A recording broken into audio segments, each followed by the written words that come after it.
Before we start this lesson, you are going to need to know a bit of vocabulary. Endemic, of a disease or condition regularly found among particular people or in a certain area. Humanitarian, concerned with or seeking to promote human welfare. Eradicate, destroy completely, put an end to. Paralyze, cause a person or part of the body to become partly or completely incapable of movement. Now let's get back to it. Nigeria and polio. You thought it was over, didn't you? On October 19, 2017, Rotary announced their donations for multiple countries to the cause of eradicating polio. One of these countries happened to be on the list of the 3 countries where polio still remains endemic. Nigeria is a country in West Africa bordering Benin to the west, Chad and Cameroon in the east, Niger in the north, and the south bordering the Gulf of Guinea in the Atlantic Ocean. Before I continue on, you are going to need to know the group that is taking a hold of this situation. Rotary International is a non-profit service international organization that provides humanitarian services around the whole world. They have dedicated their lives to create change in communities at home and abroad.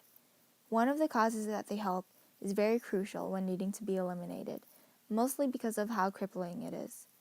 Polio is an immobilizing and potentially deadly disease. This disease can travel throughout the body and infect a person's brain and spinal cord, paralyzing them permanently. Because of these deadly circumstances, organizations really have to work hard to keep everyone clean from the virus. But Rotary will need help in aiding Nigeria, not only with employees, but with the expenses. Rotary partners up with other big foundations, such as the Bill and Melinda Gates Foundation, to actually fund their work.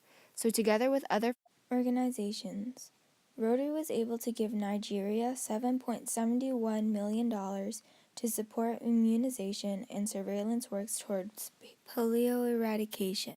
Rotary has declared that their goal was to raise $150 million over the next 3 years, which will be matched 2-to-1 by the Bill and Melinda Gates Foundation, producing $450 million for polio eradication activities, including immunization and surveillance. This means huge news for polio, because this time people will actually take good attention of the status of the disease. Nigeria was celebrating its first full year without polio in the year 2015, when just a year later they discovered 2 new cases. As they fell into distress again, international programs came to the rescue that the government was not providing. So with the attention of big corporations, polio-ridden countries don't have to worry about being left behind.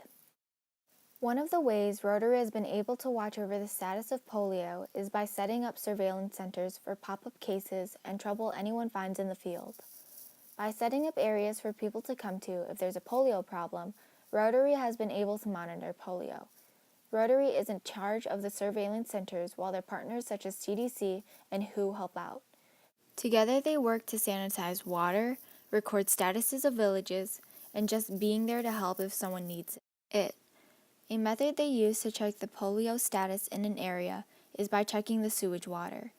WHO workers will take sewage samples and send them to one of the 145 labs in the global polio laboratory network.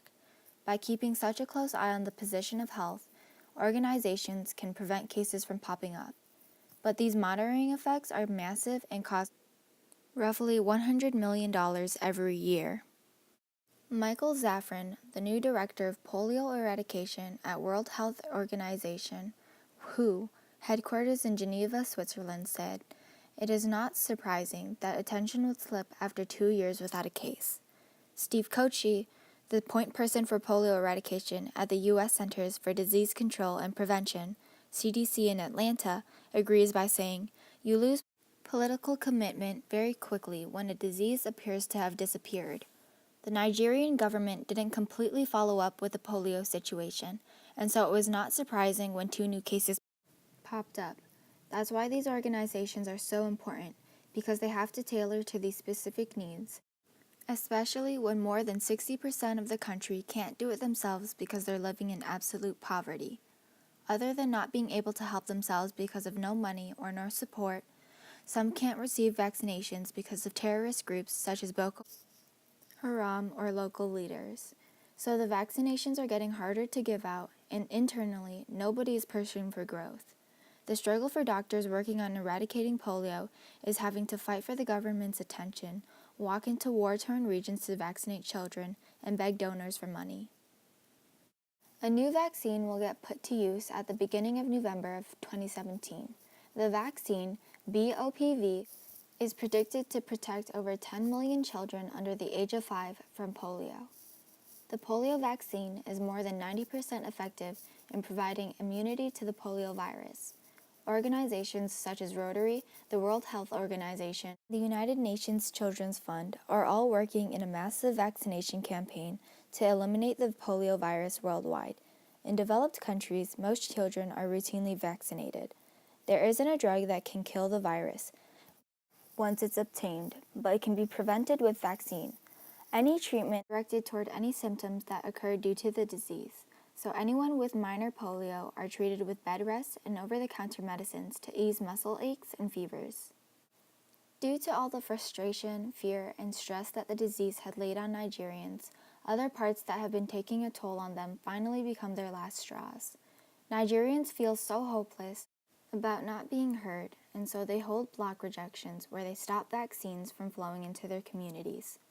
This very minuscule rebellion is a strategic move by the villagers because it calls to the government who are forced to say something. This brings attention to whatever location is doing the blocking, and therefore that village successfully gained their government's attention and can now be listened to. Through this way of gaining help from the government and urge for change by international programs, Nigeria can possibly push the final step to destroying the heavyweight that is polio. Polio affects mainly children, and in 1 of every 200 cases, it leads to irreversible paralysis that requires lifelong care.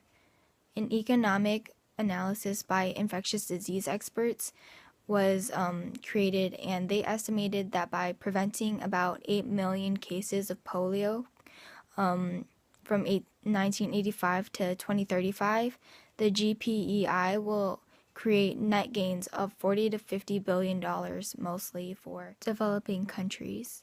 So my question to you guys is, what other precautions can Nigeria and the rest of the world take to make sure deadly viruses like polio don't spread any farther?